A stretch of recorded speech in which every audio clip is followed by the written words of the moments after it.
Cette semaine, je vous parle de comment aider votre enfant à raconter sa journée. Maintenant que la rentrée scolaire est déjà terminée, votre enfant s'est habitué à sa classe, probablement que vous lui posez la question « Comment s'est passée ta journée » ou « Qu'est-ce que tu as fait aujourd'hui au retour de l'école ?» Mais peut-être avez-vous seulement droit à un « je sais pas »,« rien » ou peut-être que votre enfant ignore la question. Alors aujourd'hui, je vous montre qu'est-ce que vous pouvez faire pour l'aider à raconter sa journée. Si ça vous intéresse, restez avec moi.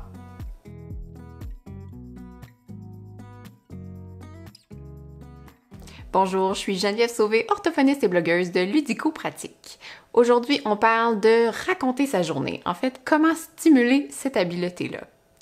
Pour vous expliquer comment faire, je vais faire référence aux stratégies du guide d'expédition, qui sont en fait des stratégies ludico-pratiques que je donne gratuitement lorsque vous vous inscrivez au courrier ludico-pratique sur mon site internet. Donc, je vais vous mettre le lien dans la description.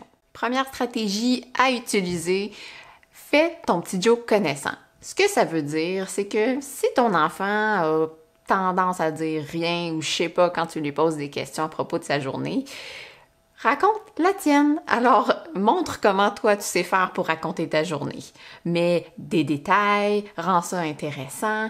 Minimalement, quand on raconte un petit événement, on va dire 4 informations. On va dire qui était là, qu'est-ce qui s'est passé, où ça s'est passé et quand ça s'est passé. Tu peux également ajouter plein de détails comme tu le souhaites, mais le but ici, c'est vraiment de montrer comment on raconte, donc ça donne un modèle à ton enfant. Et également, parfois quand on participe dans une conversation comme parent, on rend ça intéressant, bien, ça peut donner l'envie à l'enfant de prendre son tour également. Deuxième stratégie, mets du pep. Alors, ce que ça veut dire dans ce contexte-ci, c'est de montrer par ton non-verbal ou ton verbal que ça t'intéresse que les autres racontent. Donc, tu vas être en écoute active.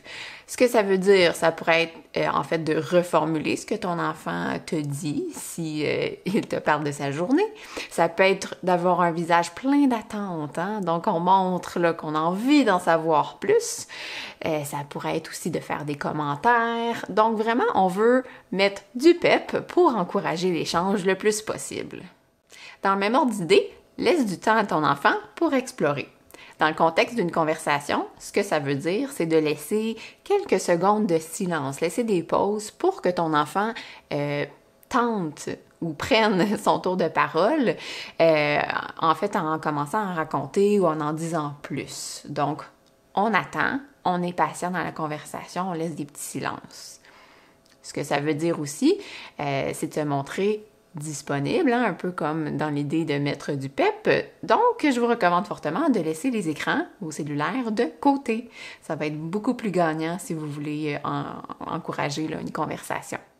Prochaine stratégie, si ton enfant regarde ou parle des oiseaux, parle des oiseaux. Ce que ça veut dire, c'est en fait, dans le contexte d'une conversation, suis l'intérêt de ton enfant, suis le sujet dont il te parle. Peut-être que tu as envie de savoir autre chose sur sa journée, mais s'il te parle de ce sujet-là, c'est probablement parce que c'est très important pour lui.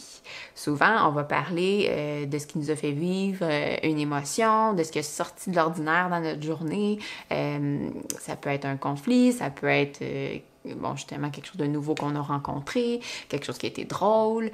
Alors, je vous encourage à suivre le sujet que votre enfant amorce et d'essayer d'en savoir plus là, avec toutes les stratégies dont on a discuté jusqu'à présent. Dernière stratégie, sois l'interprète de ton enfant.